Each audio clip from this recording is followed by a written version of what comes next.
In this video, I'll detail how to disable or turn off parallax effects on Apple Watch Series 9. So, if you have an Apple Watch Series 9, whether the 41mm or 45mm GPS or with cellular and GPS, then this video is going to show you how you can easily disable or turn off the parallax effect on your Apple Watch.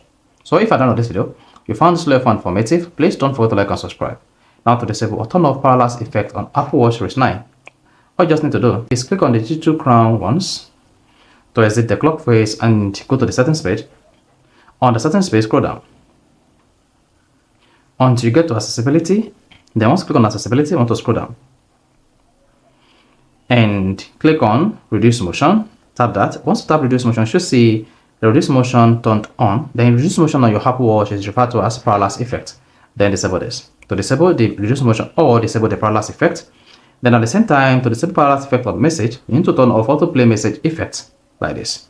Then that is all you need to do to disable or turn off parallax effect on Apple Watch Series 9. If you found this video informative, please don't forget to like and subscribe.